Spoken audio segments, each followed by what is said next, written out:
제가 찬송 하나만 할게요. 제가 목이 망가져가지고 찬송을 하려면 되게 힘들어요. 막 올라가면 찢어지고. 근데 꼭 어디 가면은 또 어디 가서 예배를 드릴 때마다 제가 꼭 찬송을 하려고 그렇게 애를 써요. 이 찬양이 잘 들으셔야 됩니다. 우물가의 여인처럼 난구했네. 헛되고 헛된 것들을 그때 주님 하신 말씀 내 샘에와 생수를 마셔라. 많고 많은 사람들이 찾았었네. 헛되고 헛된 것들을 주 안에 감추인 고백 세상 것과 난 비길 수 없네. 오 주님 채우소서. 나의 잔을 높이 듭니다. 하늘 양식 내게 채워 주소서. 넘치도록 채워주소서. 내 친구여 거기서 돌아오라. 내 주의 넓은 품으로 우리 주님 너를 반겨 그 넓은 품에 안아주시리. 오 주님 채우소서. 나의 잔을 높이 듭니다. 하늘 양식 내게 채워 주소서.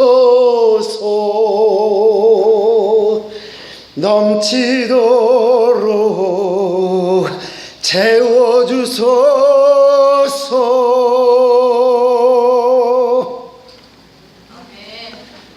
제가 이 찬송을 왜 부르는지 아세요? 어떤 여자가 세상을 참 험하게 살았어요. 남편이 한 사람도 아니고 두 사람도 아니고 5번이나 바꿨대요. 그 사람의 삶을 야, 저 사람 왜 저렇게 살아? 라고 말을 하기보다는 세상 사람들은 그 사람을 볼 때 어떻게 봤을까요? 저 여자는 바람기가 많어. 날마다 남편을 바꿔. 그러면서 막 손가락질을 했을지 몰라요. 그런데 말이죠. 이 여인의 입장에서 생각하면 어땠을까요? 무지 아팠을 거예요. 자기 삶이 그런 거에 대해서 굉장히 힘들었을 거예요.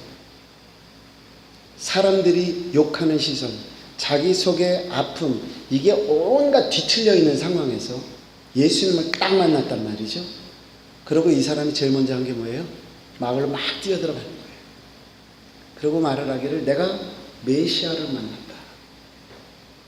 근데 그 다음 사건이 뭔지 아세요? 동네 사람들이 그 여자의 말을 듣고 예수가 누구야? 도대체 메시아가 어디 있어? 쫓아나왔더라. 그 여인이 어떤 상황에 있었던, 그 여인이 세상에서 어떤 손가락질을 받던 중요하지 않다. 정말 중요한 건 뭐예요? 내가 그분을 만나고 그분을 전하는 게 중요한 거예요. 왜? 우린 이 세상에 잠깐 있다 갈 거잖아요. 천년 만년 있어요? 아니잖아요. 세상이 이상해지니까는요, 갈수록 이제 자녀들도 부모님이 돌아가시고 나면 그 길을 기억하고 이런 거 별로 없어지더라고요. 어떻게 보면 무관심해진다고 하겠지만 세상이 점점 어쩔 수 없이 그렇게 변하거든요. 여러분 자녀들한테 뭘 기대하시려고요? 이제 나는 내 영생을 챙겨야 될 때잖아요. 그렇죠? 그러려면 어떻게 해라? 어떻게 해라? 누구랑? 하나님과 눈 맞춰라. 이거보다 중요한 거 없어요.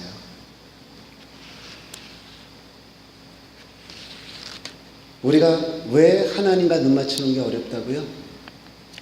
죄송하지만 하나님은 우리가 원하는 거 다 안 해주시더라고요. 아니, 육신의 부모님은 능력이 제한돼 있어요. 잘해줄래도 잘해줄 수 없는 부분들이 있다고요. 근데 하나님은요, He's Almighty. 전능하시다며. 그럼 좀 해줄 수도 있잖아. 근데 왜 다 안 해주는 거예요? 그러니까는 나는 하나님 앞에 온다고 왔는데 하나님이 안 해주시니까 하나님을 빙자한 그 옆에 조그만 가짜 송아지를 만들어 놓고 거기다 내가 원하는 거 해주세요.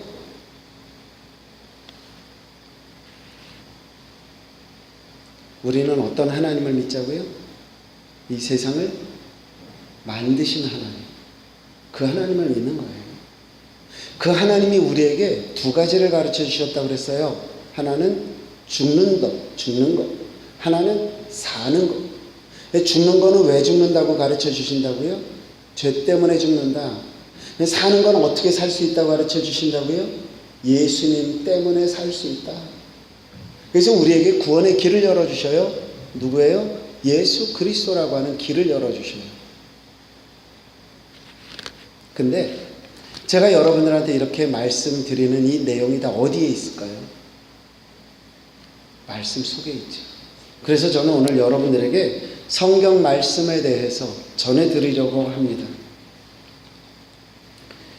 성경을 모르면 하나님을 제대로 믿을 수 있다 없다? 없어요. 없어요. 여러분 어디 가서 설교 들으면서 제발 속지 마세요.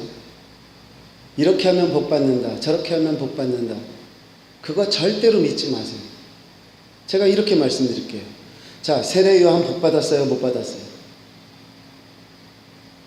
세례 요한 복 받은 자예요? 아니에요? 복 받은 자예요. 어떻게 하느냐? 예수님이 이랬어요. 여자가 낳은 자 중에 가장 큰 자다. 복 받았다는 얘기예요? 복 못 받았다는 얘기예요? 복 받았다는 얘기죠. 근데 그가 어떻게 죽었어요? 목 잘려 죽었어요. 베드로가 복을 받았어요? 못 받았어요? 우리는 베드로 그럼 막 그의 믿음을 본받겠다고 막 이러잖아요. 근데 그는 어떻게 죽었어요? 결론은 십자가에 거꾸로 매달려 죽었대요. 자, 제가 왜 이런 말씀을 드리느냐? 우리가 생각하는 복과 하나님이 생각하는 복이 같다 다르다. 물론 어떨 때는 같아요. 그렇죠? 어떨 때는 같아요. 그런데 어떨 때는 다른 것도 있잖아요. 그럼 우리는 이제 헷갈려요. 왜? 내가 생각하는 복은 이거거든요.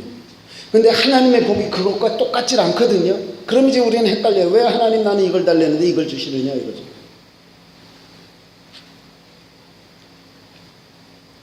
그러고 나니까는 하나님의 말씀도 믿을 수 있다 없다. 네. 하나님 말씀 믿다가 보면은 목이 날아가는 수도 있겠어요. 그렇죠? 믿는 도끼에 못 지킨다.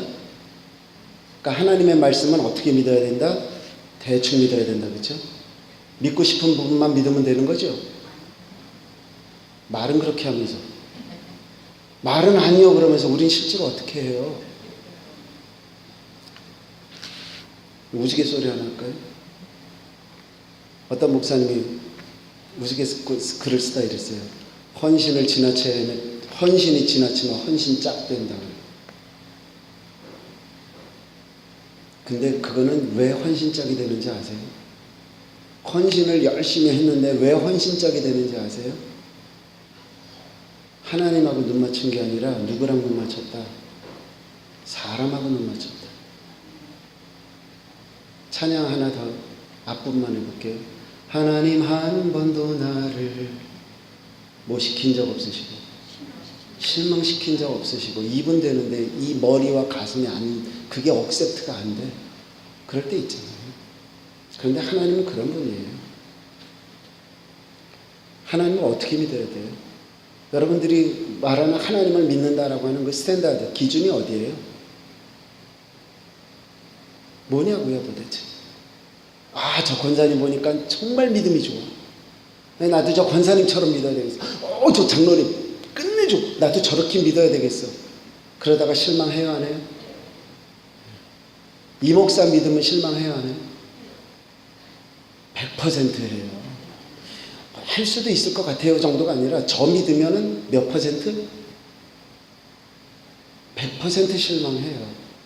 말씀드렸잖아요. 사람은 다 똑같다 다르다. 잘못한다 안 한다, 실망시킨다 안 시킨다, 우리 거기서 출발하자고요. 그러면 저와 여러분들이 생각해야 되는 신앙의 기준이 무엇이어야 되느냐? 하나밖에 없어요. 하나님의 말씀이라고 하는 거죠. 저는 요새 정말 행복해요. 5시간, 6시간 운전하는 게 쉬운 일인 줄 아세요? 근데 저는 쉬워요. 왜요? 제가 말씀을 전하는 걸 너무너무 간절히 사모하고 있다 와서 그것만은 아니에요. 제가 올 때마다 무슨 일이 생겨요. 여러분들에게 다 말을 못해서 그러죠. 이번 주에도 또 뭔 일이 생기더라고요. 그런데 그런 일이 생기면은 그래서 어쩌라고? 그 느낌 아세요?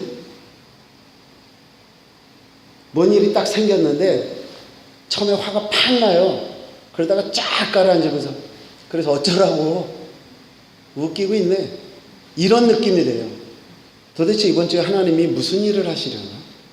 그런 거에 대한 기대가 생기기 시작을 하는 거예요. 그 순간부터. 할렐루야. 그럴 때는 아멘을 얼른 해야 돼요.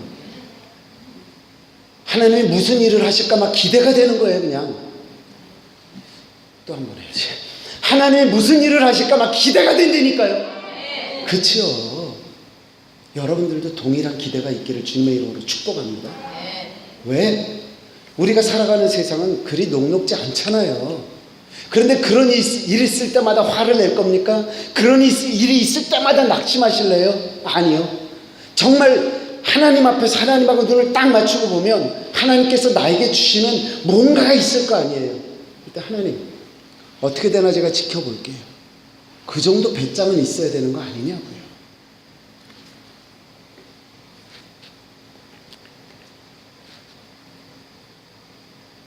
이스라엘 백성이 모세가 인도에서 나오잖아요. 쫙 나오는데 뒤에서는 애국 군대가 정신없이 쫓아오네요. 근데 그냥 쫓아오게 놔두셨는 줄 아세요? 하나님께서 구름 기둥으로 뒤에 바리케이드를 탁 치셨어요. 가까워지기는 하는데 뭔가가 자꾸 막혀요. 자꾸. 거기까지는 좋았어요. 그렇죠? 그 다음에 뭐가 앞에 있더라? 홍해가 앞을 딱 깔아막은 거예요. 그때 모세가 이스라엘 백성들에게 딱 손을 들면서 출애굽기 14장 13절 말씀.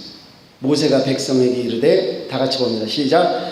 너희는 두려워하지 말고 가만히 서서 여호와께서 오늘 너희를 위하여 행하시는 구원을 봐라. 여기서 이스라엘 백성이 뭐를 할 수 있어요? 지금 뭐를 해요? 여기서 nothing. 아무것도 할 수 있는 게 없어요. 이스라엘 백성은. 그렇죠? 근데 누가 한다고 얘기를 해요? 하나님께서 하신대요. 그거를 이스라엘 백성이 할 수 있는 건 뭐밖에 없다? 보는 것밖에 없다. 뭐 기도도 아니에요. 그냥 쳐다보는 거예요. 뭐 하시나. 만약에 질문 들어갑니다. 홍해가 안 갈라졌다. 무슨 일이 벌어질까요? 그럼? 저는 생각 한 번도 안 해봤어요. 그런데 어떤 목사님이 그 얘기를 해주는데 맞다 그랬어요. 홍해가 안 갈라졌어. 무슨 일이 벌어질 것 같으세요? 신약 성경에 예수님이 하셨던 일. 홍해 위로 건너갔겠죠. 보세요. 홍해가 갈라졌다라고 하는 거에 우리는요 다 굳어 있는 거예요. 왜? 그래야만 된다고 생각을 하니까. 근데 아니에요. 하나님이 하시면 어떻게 할 수 있다? 물 위를 건널 수도 있는 거고요. 아니면 하나님께서 무슨 일인지는 몰라도 지각 변동을 통해서 물보다 땅을 더 높게 만들어서 걸어가게 하실 수도 있는 거예요. 꼭 물이 안 갈라지더라도. 믿습니까? 누가 하신다? 하나님이 하신다. 왜? 하나님은 살아계시니까. 그 이유 하나밖에 없어요. 근데 그 사실이 어디에 기록이 돼 있어요? 성경에 기록이 돼 있어요. 그래서 저는 오늘에 있는 이 성경에 대한 거를 두 가지 속에 여러 가지로 나눠서 말씀을 드릴 텐데, 첫 번째, 이거는 죽어도 믿어야 돼요. 뭐냐? 성경은 하나님의 말씀이다. 이것만큼은 죽어도 믿으셔야 돼요. 우리가 성경을 그대로 믿어야 되는 이유는 다른 게 아니에요. 하나님의 말씀이기 때문에 믿는 거예요. 요한복음 1장 1절에 있는 말씀, 태초에 말씀이 계시니라. 이 말씀이 하나님과 함께 계셨으니 이 말씀은 곧 무엇이라? 하나님이라. 이 말씀이 뭐예요? 하나님이에요. 자, 우리가 가끔씩 자다가 한국에서는 이 빌 게 없으면 성경책 갖다 이러고 비구도 잤어요. 네? 우리가 그렇다고 이 성경책이 만만한 책이에요? 아니에요. 이 성경책은 어떤 거예요? 하나님이에요. 하나님. 이거를 우상처럼 여기라는 것은 아니지만 이 속에서 있는 말씀이 나에게 역사하실 때는 무엇과 같다? 하나님의 음성이다라는 얘기잖아요. 예? 그런데 이거를 갖다가 말이죠, 어떻게 믿는지 아세요? 덮어놓고 믿어. 절대로 안 펴. 일주일 동안. 어떤 분은요 또 다르게 믿어요. 이거를 갖다 훅탁 성경이라고 그래요. 훅탁 성경. 이렇게 믿어요. 덮어놓고 믿고 훅탁하고 믿고. 성경에 대해서는 쥐뿔 아는 게 없어. 그러면서 교회 오래 다녔다고 내가 왕년에는, 여러분들 제 앞에서 옛날 얘기하지 마세요. 절대로 옛날에 내가 신앙이 어쨌고 내가 기도를 얼마나 했고 40일 금식을 했고 전혀 얘기하지 마세요. 지금 안 하고 있으면 안 하는 거예요.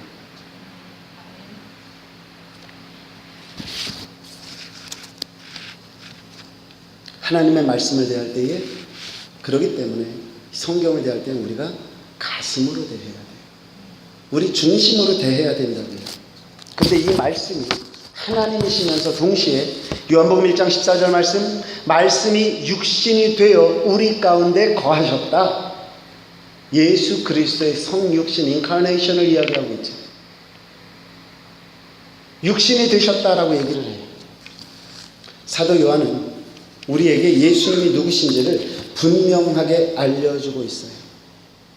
이렇게 성경을 하나님의 말씀으로 우리가 믿는다 그러면 예스는 예스고 노는 노가 분명해야 돼요. 그렇죠? 성경이 죄다 그러면 죄예요. 성경이 죄가 아니다 그러면 아닌 거예요. 그렇죠? 그런데 우리는 성경에서 말하는 예스와 노 사이에 그 중간지대에서 왔다 갔다 하면서 이쪽으로 붙었다 저쪽으로 붙었다 할 때가 굉장히 많아요. 그거를 우리는 뭐라고 핑계를 대냐면 인생이란 게 그런 거야 이렇게 얘기를 해요. 성경적으로는 틀려요. 믿음의 관점에서는 분명히 틀려요. 그런데 삶의 현장과 부딪히면 어쩔 수가 없다라고 얘기를 하면서 우리는 어느새 우리의 삶에서 회색지대를 만들고 있더라 하는 거죠. 물론 여러분들이 그렇게 하셔도 된다고 저는 드릴게요. 왜 그러냐면 우리 삶의 한계니까. 그러나 제가 또 자신 있게 말씀드릴 수 있는 건, 그럴지라도 내 마음속에 살아계신 하나님의 말씀이 역사를 하잖아요. 그러면 그거로 인해서 필요한 만큼의 회개를 할 거고, 다시는 그런 길을 가지 않기 위해서 하나님 앞에 구하며 또 다른 돌파구를 찾겠죠. 왜? 분명히 사도 바울을 통해서 우리 주님은 뭐라고 말씀하셔요? 감당할 시험이거나 아니면 피할 길을 주신다 그랬습니까? 믿습니까? 그렇기 때문에 회색 지대에 머무르려고 하지 마세요. 정말 그거는 신앙을 변질시키는 거예요. 예수님께서 이런 말씀하셨죠. 마태복음 5장 37절에 있는 말씀, 오직 너희 말은 옳다 옳다 아니라 아니라 하라. 이에서 지나는 것은 무엇으로부터 난다? 악으로부터 난다 그랬어요. 세상과 타협하는 것은 무엇으로부터 나는 것일 수 있다? 악으로부터 나는 것일 수 있다. 그러려면은 분명히 말씀드릴게요. 성공 포기하셔야 돼요. 하나님께서 그 자리에 이끌고 가시는 순간까지 어쩌면 성공은 포기하셔야 돼요. 자, 다니엘이 자기를 위한 계략인 줄 알면서도 예루살렘을 향하여 하루에 몇 번씩 기도를 했어요? 3번씩 기도를 했어요. 그 얘기는 무슨 얘기죠? 자기 자리를 걸고 한 거예요. 그렇습니까? 안 그렇습니까? 그래서 그가 사자굴에 들어갑니까? 안 들어갑니까? 들어가요. 죽지 않는 게 아니에요. 그 두려움을 가지고 들어갔어요. 그러나 그 사자가 감히 다니엘을 삼키지 못하더라. 그런데 왜 우리는 예스는 예스, 노는 노를 못할까요? 왜 우리는 하나님의 뜻에 맞습니다, 틀립니다. 물론 우리가 기도가 모자라서, 우리가 성경 말씀에 대한 지식이 모자라서 그럴 수도 있지만 어떨 때는 너무 쉽게 타협해요.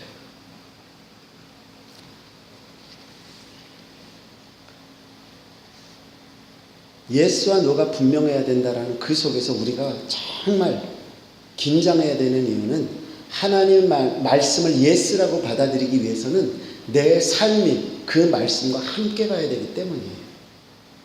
그게 쉬워요? 어려워요? 어려워요. 그런데 누가 신앙생활이 쉽대? 누가 신앙생활이 재미있대요? 안 그래요. 절대로 만만치 않다니까요. 제가 이런 말씀 드려볼게요. 여러분들이 하나님의 말씀을 정말 살아계신 하나님의 말씀, 불꽃 같은 눈으로 지키신다면, 그 하나님의 말씀으로 여러분들이 진짜로 받으신다면 마태복음 7장 21절 어떻게 이해하실래요? 함께 읽습니다. 시작. 나더러 주여 주여 하는 자마다 다 천국에 들어갈 것이 아니요 다만 하늘에 계신 내 아버지의 뜻대로 행하는 자라야 들어가리라. 어떻게 해석하실래요? 지금 나 하나님 나라 들어갈 자격이 있다 없다? 갈등 생겨요. 그렇죠? 분명히 입으로 시인하여 구원에 이른다고 그랬는데 이건 또 왜 튀어나와가지고 이렇게 헷갈리게 만드느냐? 여러 가지 우리 생각을 할 수 있어요. 주의 이름을 부르는 자는 구원을 얻으리라 라고 했는데 왜 주여 주여 부르는 자마다 다 구원받는 게 아니라고 이야기를 해서 나를 혼돈스럽게 만드느냐 이거죠. 그러나 분명한 건요, 누가 주의 이름을 제대로 부를 수 있냐 이거죠. 하나님의 말씀대로 정말 하려고 하던 사람은 주님 이름 한 번 부르는데도 죄송할 거예요. 한번 이런 생각해봐요. 제가 임금 앞에 죽을 죄를 지은 죄인으로 끌려왔어요. 정말 나도 내가 죽을 죄를 졌는 줄 알아요. 그러면 그 앞에서 폐하라고 하는 그 말에 떨림이 있을까요 없을까요? 그렇잖아요. 내가 하나님의 말씀을 들었어요. 어떻게 살아야 되는지도 알아요. 그런데 세상에서 살다 보니까 그렇게 못 살겠어요. 힘들어요. 주님 하는데 그 속에 내 마음에 떨림이 있겠어요 없겠어요? 있지요. 그런데 떨림이 없을 수도 있어요. 언제? 죽은 하나님 믿을 때. 제 말이 맞아요 틀려요? 하나님이 죽었다고 생각하고 하나님이 나에게 가까이 와 있는 어떤 그 마음이 없으면 주여 할지라도 사실은 여기서만 주여지 아무것도 없다는 얘기예요. 성경은요 제대로 읽어야 돼요. 우리 성경 하나만 찾아보겠습니다. 마태복음 11장 28절. 마태복음 11장 28절. 이 말씀 여러분들 너무 좋아하시는 말씀이에요. 이거는 찾으세요. 가끔씩은 펜을 가지고 다니시다가 이럴 때는 밑줄 쫙쫙 그시면 더 좋아요. 잘 아시니까. 이미 거의 쓰면 괜찮아요. 마태복음 11장 28절. 다 찾으셨습니까? 자, 함께 읽겠습니다. 시작. 수고하고 무거운 짐진 자들아 다 내게로 오라. 내가 너희를 쉬게 하리라. 아멘. 좋죠? 이 말씀이 얼마나 좋아요. 그런데 이것만 읽으면 안 돼요. 29절도 읽어야지 답이 나오는 거라고요. 29절은 뭐라고 그랬나 볼까요? 30절까지 읽습니다. 시작. 나는 마음이 온유하고 겸손하니 나의 멍에를 메고 내게 배우라. 그리하면 너희 마음이 쉼을 얻으리라. 이는 내 멍에는 쉽고 내 짐은 가벼움이라. 보세요. 수고하고 무거운 짐진 자들아 다 내게로 와. 내가 너희를 쉬게 하리라 그랬어요. 그런데 어떻게 하면 너희 마음이 쉬게 되느냐? 29절에 온유하고 겸손하니 나의 멍에를 메고 내게 배워라. 근데 왜 멍해질 마음은 없냐 이거죠. 예? 벌든이라고요. 짐이라고요. 근데 소에게 있어서의 멍에는 단순한 짐이 아니에요. 뭐예요? 나를 움직이는 툴이라고요. 이 말은 뭐예요? 수고하고 무거운 짐진 자들아 다 내게로 오라. 내가 너희를 인도하리니, 내가 너희를 어디로 가게 지시하리니 그대로 가라. 그리하면 네가 쉼을 얻으리라. 믿습니까? 내가 하고 싶은 대로 그냥 주님 앞에 왔으니 천부의 의지 없어서 손들고 옵니다, 이런다고 해서 편해지는 게 아니다라는 거죠. 성경 말씀을 우리가 조금만 잘못 이해하면 다 우리 식대로 갖다 끌어붙인다니까요. 하나님이 주신 말씀이 아니라 내가 복음을 만들어서 쓰고 있다니까요. 그거 아니잖아요.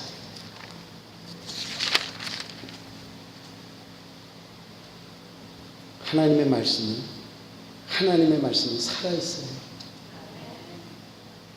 그 말씀은 우리에게 행함을 요구해요. 근데 그대로 살지 못하기 때문에 우리가 하나님 앞에 죄스러워해요. 그러나 정말 우리가 하나님이 살아계시고 성경이 그분의 말씀이라고 하면 우리의 삶의 자세는 누구를 의식해서가 아니라, 그렇죠? 아, 저 사람이 나를 보니까 거룩한 척, 이게 아니에요. 누구의 복이 보이기 위해서 성경, 이거 아니에요. 오로지 하나님하고 눈 맞추기 위해서, 하나님의 뜻을 알기 위해서, 하나님 보면서 빵긋빵긋 웃고 싶어서 하나님의 말씀을 보게 되더라 하는 거죠. 그런데 이 성경 말씀은 어떤 말씀이 되어야 되느냐? 나를 바꾸는 말씀이 되어야 돼요. 디모데후서 3장 16절 오늘 말씀이죠. 모든 성경은 하나님의 감동으로 된 것으로 교훈과 책망과 바르게 함과 의로 교육하기에 유익하다 그랬습니다. 여기서요, 여러분, 우리를 바꾼다라는 것을 체인지라고 생각하지 마세요. 체인지가 아니에요. 트랜스폼이에요. 여러분, 우리 아이들 영화 중에 트랜스포머라고 하는 영화 있죠. 보셨어요? 아이들 영화 트랜스포머. 그거는요, 자동차가 로봇으로 바뀌어요. 트랜스포머 보면 분명히 시작할 때는 뭐로 시작해요? 자동차로. 근데 어떤 상황이 탁 되면 자동차가 막 바퀴가 탁 튀어나오고 뭐 어쩌고 저쩌고 그러면서 이게 차차착 해서 로봇으로 바뀐단 말이죠. 전혀 다른 모양이에요. 본질은 자동차인데 거기에 트랜스폼이 되고 나면 또 다른 본질이 생기는데 그건 로봇이에요. 마찬가지예요. 우리는 어떤 존재예요? 죄로 말미암아 죽을 수밖에 없는 존재예요. 그런데 하나님의 말씀이 우리 속에서 역사하시고 그것이 성령을 통해서 힘을 받으면 우리가 트랜스폼이 되는 거예요.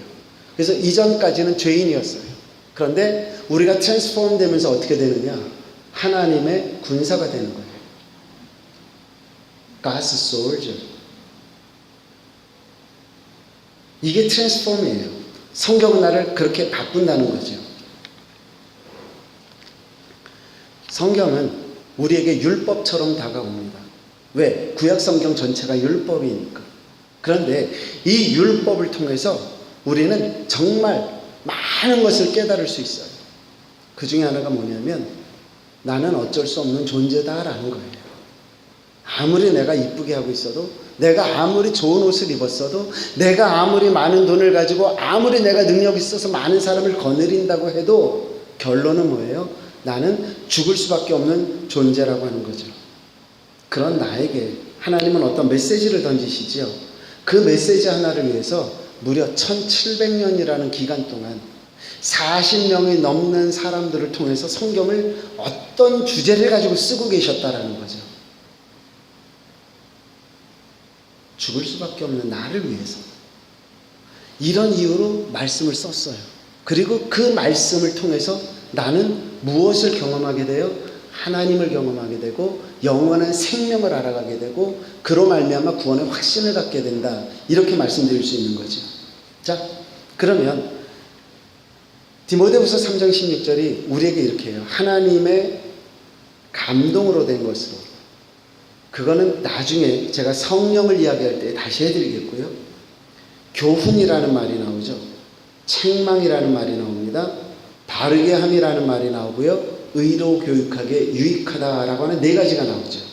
요거를 한번 풀어볼게요. 하나님의 말씀은요, 우리를 뭐해요? 교훈하신다라고 하는 거죠. 이 교훈이라는 말은 헬라어 원어의 뜻은 아주 뚜렷하게 가르치는 거예요. 그러니까는 하나님의 말씀은 우리에게 뭐를 해요? 가르쳐요. 뭘 가르칠까요? 성경이. 하나님이 창조주시다라는 걸 가르치겠죠. 인간은 죽을 수밖에 없다라는 걸 가르치겠죠. 왜 죽는다고요? 죄 때문에 죽는다라고 가르치겠죠. 그럼 우리에게는 그것이 끝입니까? 라는 질문을 할 때 아니다. 너에게 영원한 생명, 이터널 라이프가 있다라고 가르치시겠죠. 성경에서. 이터널 라이프 어떻게 가져야 돼요? 예수 그리스도로 말미암아 가질 수 있다. 그럼 내가 예수 그리스도를 어떻게 믿으면 되나요? 그랬더니 그냥은 안 되고 머리로 알아서 되는 게 아니고 성령님이 네 속에서 역사하셔서 그 말씀이 누구신지 어떤 것인지를 알게 해주는 성령의 역사하심을 통해서 네가 알게 된다. 이 모든 내용이 어디 있어요? 성경 안에 있는 거죠. 그거를 가르쳐 주는 거죠. 로마서 12장 7절에도 가르친다는 표현으로 되어 있어요. 혹 섬기는 일이면 섬기는 일로, 혹 가르치는 자면 가르치는 일로. 여기 다 동일한 헬라어가 사용되고 있고요. 골로새서 2장 20절 모든 것은 한때 쓰이고 없어지리니 사람의 명령과 가르침 다 동일한 헬라어가 가르친다라는 표현으로 되고 있어요. 성경이 우리를 가르쳐요. 근데 그냥 가르치면 저절로 알아지느냐 이거예요. 아니에요. 그래서 요한복음 14장 26절에서 사도 요한은 우리에게 이렇게 말하죠. 보혜사 곧 아버지께서 예수님께서 보혜사 곧 아버지께서 내 이름으로 보내실 성령 그가 너희에게 모든 것을 가르치고. 누가 가르쳐요? 보혜사 곧 성령님께서 우리를 가르치신다. 그러니까 하나님의 말씀은 내가 읽어서 스스로 전자동으로 깨달아지는 것 아니다. 아니에요. 성령님이 역사를 해 주셔야 돼요. 이거를 여러분들이 잘 많이 들은 얘기. 들을 귀 있는 자는 들을지어다. 그 귀를 누가 열게 해주시는 거예요? 성령님께서 열게 해주시는 거죠. 그렇기 때문에 성경을 읽어도 어떨 때는 안 돼요. 그 얘기는 뭐예요? 기도하면서 읽어라 그 뜻이에요. 그냥 그걸 어떻게 맞춰보겠다고. 성경을 맞추면 어떻게 되는지 아세요? 세상을 하나님이 창조하셨어요. 그렇죠? 그런데 어떤 사람이 이렇게 얘기를 해요. 원숭이가 진화해서 사람이 됐다. 오케이. 그러면 하나님은 꼭 원숭이같이 생겼겠다. 그럼 아주 쉽잖아요. 그렇죠? 하나님은 원숭이같이 생겼는데 그 원숭이가 진화해서 오늘의 우리가 됐다. 그럼 다 맞잖아요. 문제가 없잖아요. 근데 그러냐고요. 아니잖아요. 그렇게 쉽게 맞출 수 있는 게 아니에요. 하나님께서 우리의 속에서 역사하시는 음성을 들을 수 있어요. 그것을 성령이 가르친다고 말하고 있는 거죠. 그러면 이 성령은 우리를 가르치시기만 하느냐? 아니요. 오늘 성령을 통해서 가르치는 그 내용, 성경은 우리에게 또 한 가지를 얘기하는데 그게 뭐냐면 책망이라고 하는 거예요. 성경은 우리를 가르쳐요. 동시에 책망해요. 자, 이 뒤에는 항상 성령님께서 함께 역사하심이 있다. 이거는 기억을 하셔야 돼요. 저절로는 아니다. 성령님의 역사하심이 같이 간다. 그런데 여기 책망이라고 하는 걸 한번 볼까요? 책망이라고 하는 단어의 본래 의미가 논박하다. 그 다음에 훈계한다. 죄를 깨닫게 한다. 잘못을 말한다. 꾸짖는다. 이런 말들이 있어요. 근데 제가 제일 좋아하는 단어는 그 의미는 뭐냐면 책망이라는 말은 죄를 깨닫는 것이다 라고 하는 거죠. 여러분, 우리가 죄를 깨닫지 못하면 죄인 줄 알까요? 모를까요? 몰라요. 그렇죠? 깨닫지 못하면. 제가 어렸을 때 저희 아이들을 야단을 치잖아요. 그러면 두 가지 방법을 써요. 뭐냐면 얘가 너 이거 잘못했어? 잘못하지 않았어? 물어보잖아요. 그러면 아빠 잘못했어요. 잘못했어요. 이래요. 근데 뭘 잘못했어? 물어보면은 가만히 있어요. 이거는 자기가 뭘 잘못했는지 모른다는 얘기예요. 그렇죠? 그러면 그럴 때는 제가 손바닥을 갖다가 아주 아프게 때려요. 짝 소리가 나게 때려요. 막 이러죠. 그 대신 이 아이는 기억에 하나가 남는 거예요. 뭐예요? 아프니까 이거 하면 또 손바닥 맞아야 되니까 안 해야지. 아파서. 그렇죠? 근데 어떨 때는 아빠가 잘못했어요. 잘못했어요. 뭐 잘못했어야 돼? 사실은요, 제가 이렇게 하지 말았어야 되는데 이렇게 했어요. 이렇게 했어요. 그래, 알았어. 이리 와, 손대. 그때는 세게 때릴 필요가 없더라고요. 때리는 신용만 하는 거예요. 그럼 이렇게 네가 알기 때문에 아빠가 살살 때렸어. 그 대신 다시는 하지 마. 그거로 끝나요. 모를 때는 더 되게 맞는 거예요. 할 수 없어요. 깨달으면 맞을 일이 없어요. 깨닫지 못하면 맞을 일이 생겨요. 야고보서는 이거를 이렇게 표현했어요. 1장 23절 24절에 보니까 누구든지 말씀을 듣고 행하지 아니하면 그는 거울로 자기의 생긴 얼굴을 보는 사람과 같아서 제 자신을 보고 가서 그 모습이 어떠했는지를 잊어버린다. 말씀을 듣고 행하지 않아요. 깨달았는데 깨달은 대로 살지 않아요. 이 얘기는 뭐예요? 거울을 봤는데 내가 얼굴이 어떻게 되고 몸이 엉망이 됐는데도 신경 쓰지 않고 그냥 사는 사람하고 똑같다는 거예요. 그런데 말씀을 보고 깨달았어요. 그대로 살아요. 그거는 뭐예요? 내가 거울을 보고 매무새를 고치는 것과 똑같다. 그렇게 얘기를 하는 거죠.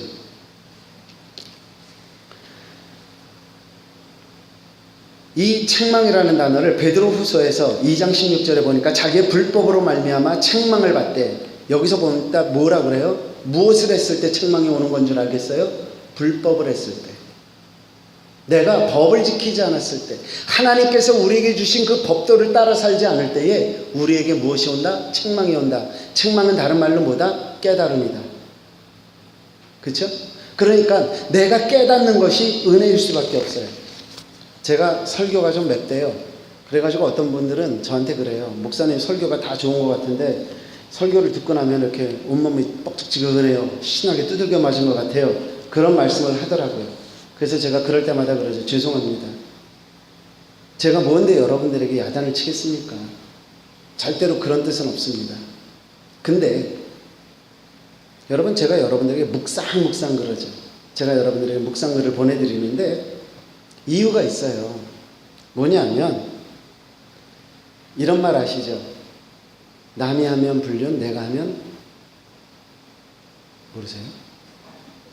알아요? 남이 하면 불륜, 내가 하면 로맨스, 사랑. 그쵸? 내가 하면 로맨스래요. 아니, 해서는 안 될 거를 하니까 남들이 불륜이라고 그러겠지. 그러니까 내가 하면은 사랑이라고 그러면 조금 거시기 하고 이게 이제 로맨스 정도로 갑니다. 그런데 제가 이렇게 말씀드릴게요. 여러분들 스스로 깨달으면 은혜예요. 그쵸? 근데 목사가 집어 던져갖고 거기에 맞으면 시험 드는 거예요. 제가 설교를요, 두 가지 형태로 해요. 본문 강의를 하거나 주제 강의를 하거나. 근데 지금 제가 교회가 되려면 좋은 성도가 돼야 돼요. 좋은 성도가 되면 좋은 믿음을 가져야 돼요. 좋은 믿음이라는 게 뭐예요? 하나님을 제대로 믿는 거예요. 성경을 제대로 믿는 거예요. 그러기 위해서는 뭐가 필요해요? 성령의 역사하심이 필요해요. 다음 주 설교 제목 나왔죠. 그렇죠? 이런 식으로 어떤 저는 주제를 가지고 지금 흘러가고 있는 중이에요. 근데 제가 여러분들을 의도하고 그러겠어요? 아니면 이게 필요하다고 생각하니까 하겠어요? 필요하니까 하다고 생각을 하겠죠. 근데 어느 날 그게 나한테 딱 걸리는 거예요. 그러면 바로 시험에 드는, 시험 모드로 작동을 하는 거예요. 그러실 필요 없어요. 시험에 안 드는 방법은 뭐예요? 시험 들기 전에 내가 깨달으면 되는 거잖아요. 그쵸? 내가 깨달으면 뭐라고요? 은혜. 목사가 때리면 맴매. 그러나 정말 하나님이 은혜를 주셔갖고요, 목사 입을 통해서 나오는 이야기들이, 그 말씀들이, 선포되는 말씀들이 성령께서 내 마음을 한 번만 탁 만져주시면 그것도 깨닫는 은혜로 바뀌겠지요. 중요한 건 말씀 묵상을 통해서 내가 깨닫는다는 것이 그만큼 중요하다라는 거죠. 성경이 우리에게 말하는 건 책망이에요. 그러나 우리가 잘못하는 건 비난으로 돌아오더라는 거죠. 그래서 오늘날 한국은 기독교를 뭐라고 불러요? 아세요, 모르세요? 개독교라고 불러요. 여러분들은 지금 개독교에 나와 계시는 거예요. 이것이 다시 바뀔 수 있는 방법 딱 하나밖에 없어요. 하나님의 살아계심을 믿고 살아가는 방법밖에 없어요. 하나님 무서운 줄 알고 살아가는 방법밖에 없다고요. 우리가 그렇게 깨달았어요. 그 다음엔 어떻게 해요? 우리를 바르게 하셔요. 하나님의 말씀은 우리를 바르게 하는데 이 단어의 뜻, 헬라어의 단어의 뜻은 뭐냐면 다시 정돈한다라는 말이 있어요. 바르게 한다라는 말은 다시 정돈한다. 이것을 단어에 있는 사전대로 보면 뭐라고 되냐면 정직이나 의로운 상태로 회복, 아니면 갱생, 삶이나 성격의 개선의 의미, 이런 것들이 있어요. 우리가 신앙생활을 해보겠다고 하지만 이런저런 이유로 점점 삐뚤어지고 옆으로 가고 새는 경우가 있잖아요. 그렇죠? 그럼 이거를 어떻게 하신다는 얘기예요? 하나님의 말씀을 우리를 제자리로 돌려놓는다라는 얘기예요. 하나님, 여러분, 이게 이렇게 휘어졌다고 하면 이걸 똑바로 피는 과정은 어때요? 반대로 꺾어주고. 그렇죠? 아프다 안 아프다? 팔이 만약에 어긋나 봐요. 디슬로케이트 해보세요. 어떻게 해야 돼요? 아프죠? 빼서 다시 껴야 되니까. 그거 생각하시면 돼요. 내가 삐뚤어 갔을 때에 내가 제대로 된 자리를 들어가는 것은 절대로 쉽지 않은 일이에요. 고통이 수반되는 일이에요. 그런데 성경은 그럴지라도 네가 무엇을 더 소중히 여기고 있느냐라고 우리에게 질문하신다고. 내가 너를 이렇게 힘들게 하는 이유는 너에게 영생을 주기 위함이다라는 거죠. 거꾸로 얘기해 볼까요? 내가 하나님 앞에서 날마다 죄를 짓고 사는데 하나님이 나에게 아무런 잘못했다고 책망을 안 하시면 뭐다? 버린 자식이지요. 하나님은 나를 자식으로 생각지 않으시는 거잖아요. 그런데 내가 잘못할 때마다 너 일로 와봐. 너 왜 그렇게 살아? 그렇게 하나님이 나를 책망하시고 그때그때마다 깨닫게 하신다는 얘기는 뭐예요? 내가 하나님의 자녀로 제대로 살아가고 있는 거죠.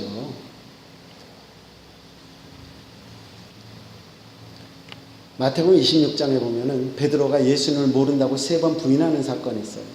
그런데 75절에 있는 말씀에 보니까 이에 베드로가 예수님의 말씀에 다 울기 전에 네가 3번 나를 부인하리라 하심이 생각났다. 말씀이 생각나는 거예요.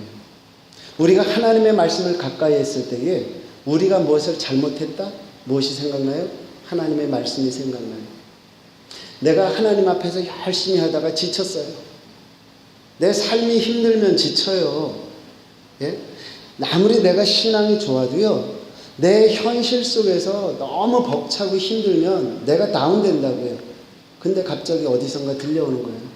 두려워 말라, 내가 너와 함께 함이라, 놀라지 말라, 나는 내 하나님이라. 보세요. 두려워 말라 그랬잖아요. 그 두려운 일이 지금 있어요, 없어요? 있다는 얘기예요. 근데 그걸 보면서 두려워하지 말라는 얘기거든요. 놀라지 말래요. 그 얘기는 뭐예요? 놀랄 만한 일이 지금 내 앞에 있다는 얘기예요. 없다는 얘기가 아니라고요. 그런데 놀라지 말래요. 왜? 내가 너와 함께 한다는 거죠. 이런 말씀들이 내 속에서 떠오르는 거예요. 그러고 나니까 제가 아까 처음에 드렸던 말씀 아시겠어요? 그래서 어쩌라고. 하나님이 주시는 담대함이 솟아나잖아요. 근데 그 말씀이 나에게 없어 봐요. 어떻게 돼요? 아이고, 왜 나는 왜 맨날 이 모양 이 꼴로 살게 하십니까? 나 좀 평탄한 길을 달래니까요. 안 그러겠냐고요. 여러분 어느 쪽이고 싶어요? 한번 팔짱 딱 끼고서 마귀가 하는 집 바라보면서 그래 네가 하려면 해봐. 이래봬도 내가 하나님 나라의 공주야. 내가 하나님 나라의 왕자라고 말할 수 있는 배짱 없느냐고요. 우리는 어차피 죄성을 갖고 있어요. 힘들면 떨어지게 돼 있다고요. 지치면 자빠지게 돼 있다고요. 그러나 하나님은 그것 가지고 뭐라고 하시는 분이 아니라고요.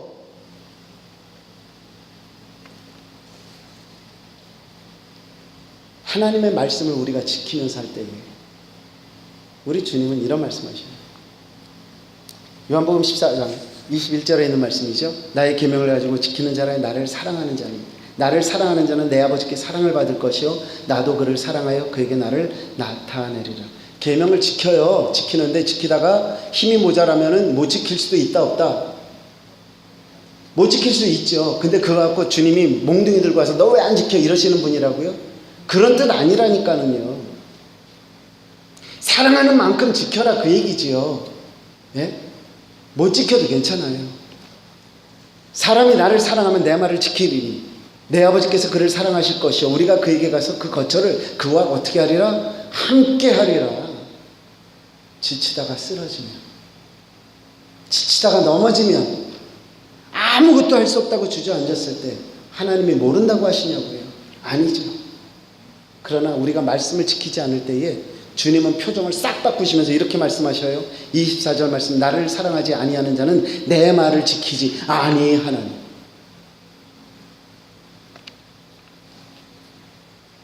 말씀대로 살기 힘들죠. 그때마다 하나님은 이렇게 얘기하셔요. 알아.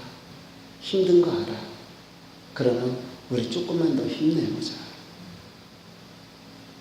나 죽은 하나님 아니잖아. 나 살아있는 하나님이잖아. 내가 너를 사랑해서 내가 예수까지 너한테 보내줬잖아. 왜 너는 죽은 하나님을 믿으면서 이 자리에 있니? 여러분, 그 음성 들으시기를 주님의 이름으로 축복합니다. 한 가지만 더 말씀드리면요, 하나님은요 우리를 의로 교육하기에 유익한 말씀을 성경이라고 우리에게 주셨다는 거죠. 의로 교육하기에 유익하다라는 말이요, 딱 자르면은 training in righteousness. 근데 이게 영어에는 training in righteousness지만 헬란 말에는 의, 교육, 유익이라는 말이 같이 번복이 돼 있어요. 그래서 그거를 다시 한번 제가 풀어봤어요. 여기서 의라고 하는 말은요, 여러분 칭의라는 말 들어보셨죠? 믿음으로 말미암아 의롭다 여김을 받는 거예요. 하나님의 나라에 들어갈 때는요, 우리가 신분증이 있어야 돼요. 천국 입장, 이렇게 띡 하고 들어갈 수 있는 입장권이 있어야 돼요. 그거를 하나님은 뭐라고 얘기를 해주셨냐면 믿음이에요. 네? 근데 우리가 믿겠다 그래서 믿는 그런 믿음이 아니에요. 하나님이 인정하시는 믿음이어야 돼요. 그 사람은요, 어저께까지 사람을 죽인 사람이라도 상관이 없어요. 이 순간에 하나님께서 인정하시면 어떤 일이 벌어져요? 십자가에 달려 돌아가던 그 강도처럼 오늘 내가 나와 함께 낙원에 있으리라 하는 그 칭함을 받을 수가 있단 말이죠. 그게 뭐예요? 의롭다 여김을 받는 거예요. 하나님이 인정하시는 의, 그게 믿음의 의인데, 여기서 말하는 의가 바로 그런 의예요. 하나님이 인정하시는 의. 이 하나님이 인정하시는 의는요, 말도 안 되는 일도 말 되게 하세요. 자, 어느 날 예수님이 요단강을 뜩 나가셨어요. 거기 세례 요한이 저기서 사람들에게 막 세례를 주고 있다가 예수님을 딱 본 거예요. 내가 말하던 분이 바로 저분이라고. 나는 저분하고 나하고 비교를 하면 난 감히 비교를 할 수 없다고. 근데 이분이 막 그러고서 이제 사람들한테 얘기하는데 예수님이 뚜벅뚜벅 예수님 앞으로 다가온 거예요. 요한 앞으로 온 거예요. 그러더니 내가 너에게 세례를 받아야 되겠다 이러시는 거예요. 에이, 무슨 말이냐고. 나는 세례를 줄 수가 없다고. 말도 안 되는 거죠. 내가 지금 세례를 받아도 시원찮을 판에 무슨 내가 당신에게 세례를 줍니까? 근데 그때 예수님이 하시는 말씀이 뭐예요? 이와 같이 하여 모든 의를 이루는 것이 합당하니라. 마태복음 3장 15절 말씀이죠. 이제 허락하라. 하는 것이 합당하니라. 말도 안 돼요. 그렇죠? 말도 안 돼요. 그런데 그게 맞대요. 내가 구원받는 거 말도 안 돼요. 나는 구원받을 자격이 없어요. 솔직히 말하면 이신재 목사 여기 서서 여러분들에게 이런 말씀 전할 자격 없다고요. 죄의 투성이에요. 저도 여러분들하고 다를 바 아무것도 없고요. 사람 위에 사람 없고 사람 밑에 사람 없다고요. 다 도끼인 객긴 아무것도 아니에요. 제가 여기 설 수 있는 이유는 딱 하나. 여러분보다 하나님을 조금 더 일찍 깨달아서 섰다고 생각을 해요. 제가요, 이 설교 원고를 뭐뭐 했습니다까지 이렇게 다 찍어 갖고 와서 설교를 해요. 이거를 10여 년 동안 모아놨어요. 그러면 제가 설교하는데 힘들까요? 안 힘들까요? 쉽죠? 왜? 여러분들 제 설교 별로 못 들어봤잖아요. 나 재탕하면 돼요. 근데 제가 재탕을 해봤는데요, 그 설교가 남의 설교더라고요. 왠지 아세요? 제가 새롭게 만난 하나님이 옛날에 설교하던 그 하나님이 아니셨더라고요. 살아계신 하나님의 의미를 다시 알고 나니까, 은혜가 뭔지 알고 나니까 옛날 설교가 설교가 아니더라고요. 여러분, 우리 다 부족해요. 그런데 하나님은 우리를 그대로 인정을 해주세요. 그리고 나서 그 의를 지나고 나면 교육이 오죠. 아까는 훈계였어요. 교육하고 또 다르더라고요. 이거는 가르친다라는 거예요. 가르친다. 근데 이 가르치는 것은 어떻게 가르치냐면요, 어린이에 대한 훈련 교육. 어린이, 파이디온이라고 하는 어린이에 대한 훈련. 그리고 가정교사, 그런 뜻이고요. 훈련으로 바르게 한다, 이런 뜻이 있어요. 그러니까 의로 교육한다라는 얘기는 믿음으로만 똑바로 갈 수 있도록 하는 주춧돌이 뭐다? 하나님의 말씀이다. 그 얘기를 하고 있는 거죠. 히브리서 12장 5절에는 굉장히 중요한 말씀이 있어요. 또 아들들에게 권하는 것 같이 너에게 권면하신 말씀도 잊었도다. 일러스되 내 아들아, 주의 징계하심을 경히 여기지 말며 그에게 꾸지람을 받을 때에 낙심하지 말아라. 여기서 말하는 교육이 얼마나 중요하냐. 여기서 주님의 징계하심, 이 교육이라는 말 속에 꾸지람도 같이 있거든요. 그런데 이 꾸지람을 통해서 우리에게 무엇을 말씀하시느냐? 낙심하지 말라라는 얘기예요. 제가 아까도 말씀드렸죠. 하나님께서 가르치시는 이 교육은요, 꾸지람을 동반하지만 우리가 하나님과 관계 없을 때는 놔두신다, 안 놔두신다? 놔두신다. 상관하지 않으세요. 상관하지 않으신다고요. 나에게 어떤 삶의 잘못된 부분, 하나님 앞에서 죄송스러운 부분으로 인해서 어려움이 왔다라고 스스로 생각하면 먼저 생각해야 될 것은 회개겠지만 동시에 생각해야 될 건 뭐다? 감사다. 왜? 하나님이 나를 버려두지 않으셨구나 라고 하는 것 때문에 그런 거죠.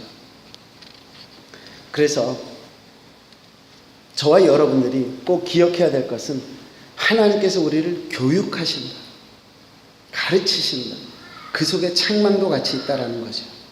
그리고 마지막은 뭐예요? 의로 교육하고 유익하다 그랬죠. 유익은 그야말로 이득이 된다, 그 뜻이에요. 무엇에 좋다, 그런 뜻인데 도움이 된다. 디모데전서 4장 8절에 보니까 이런 말씀이 있죠. 육체의 연단은 약간의 유익이 있으나 경건은 범사에 유익하다. 범사에 유익하대요. 우리가 하나님을 어떻게 믿느냐? 그것은 모든 것 속에서 나에게 유익한 것이다 라고 말을 하는 거죠. 자, 의라고 하는 건 하나님이 믿어주시는 거예요. 받아주시는 거예요. 그 다음에 교육이라고 하는 거는 뭐죠? 훈련, 가정교수, 아니면 올바르게 함, 이런 거예요. 유익은 도움이 된다 그랬죠. 이거를 정리하면 하나님이 나를 받으실 수 있도록, 그렇죠? 교육이 뭐예요? 나를 똑바르게 갈 수 있도록, 하나님이 받으시는 내가 될 수 있도록 나를 똑바르게, 유익이 뭐예요? 도움을 주는 거. 이게 하나님의 말씀이에요. 하나님 앞으로만 나갈 수 있도록 나를 밀어주고 땡겨주고 바르게 해주고 도움을 주는, 이것이 바로 성경이에요. 그런데 여러분들이 성경을 읽지 않으면 목사가 강대상에서 헛소리를 해도 모르세요. 성경의 말씀을 제대로 깨닫지 못하면 목사가 성경을 잘못되게 해석을 해서 전해도 여러분들은 알 수가 없으세요. 묵상해야 됩니까? 안 해야 됩니까? 성경 공부해야 됩니까? 안 해야 됩니까? 제가 이렇게 말씀드릴게요. 온라인을 넘나들면서 여러분들 많은 설교를 접하실 거예요. 그런데 여러분들 귀에 듣기 좋은 설교라고 다 좋은 설교가 아니에요. 말씀의 홍수시대라고 얘기를 하죠. 물이 많다 적다, 홍수가 나면 많다, 마실 물 있다 없다, 그게 답이에요. 여러분들이 성경 말씀을 제대로 분별하지 못하면 온라인을 통해서 들어오는 그 설교들이 여러분들을 더 피폐하게 만들지 절대로 여러분들을 더 풍요하게 만들지 못해요. 성경은 내가 읽고 내가 기도하고 성령의 감동으로 깨달아가는 것이 더 중요한 것이지 뭐라고 하는 게 중요한 게 아니에요. 그런 면에서 설교는 도전이에요. 여러분들이 미처 깨닫지 못하는 부분을 제가 찔러주기 위해서 도전하는 거고요. 여러분들은 여러분들 자신에게 비추어서 말씀을 읽고 깨달아야만 여러분들이 건강해질 수 있다라고 하는 거죠. 여러분 이제 성경 어떻게 읽으실래요? 덮어놓고 믿으실래요? 그러고 믿으실래요? 아니요. 읽으셔요. 많이 안 읽으시면 몇 구절이라도 읽으세요. 그리고 그 말씀이 도대체 나에게 오늘 무슨 의미가 있을까? 무슨 뜻일까? 한 번씩만 생각해 보세요. 안 깨달아지실 거예요. 꾸준히 읽으세요. 안 깨달아지면 안 깨달아지는 대로 넘어가세요.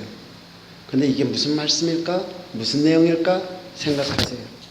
그래야만 이 성경이 피가 되고 살이 되는 거예요. 그래야 여러분들의 믿음이 건강해지는 거예요.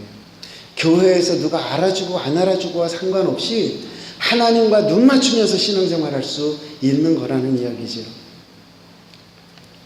사랑하는 우리 믿음의 가족 여러분, 성경대로 살아가는 하나님의 자녀 되시기를 주님의 이름으로 축복합니다.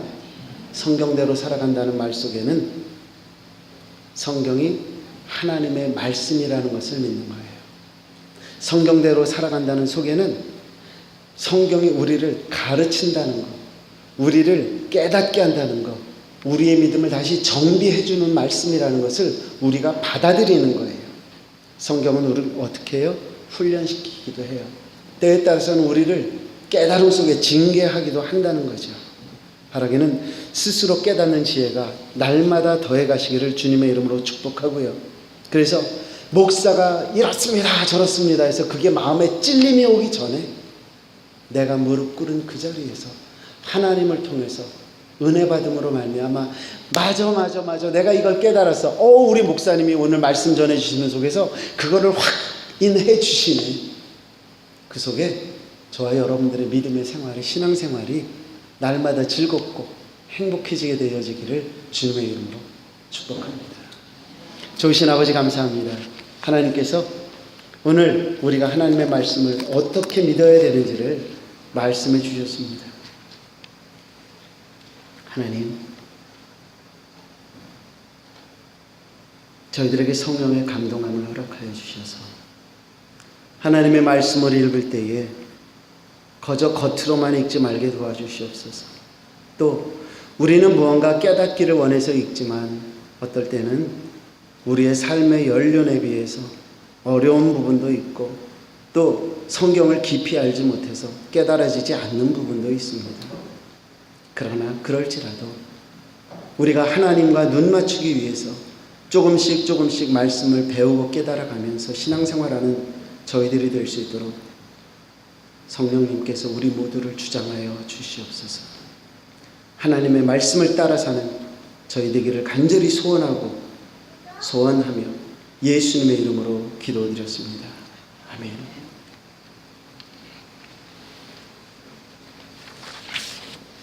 우리 말씀 생각하시면서요, 찬송가 202장 함께 부르시겠습니다.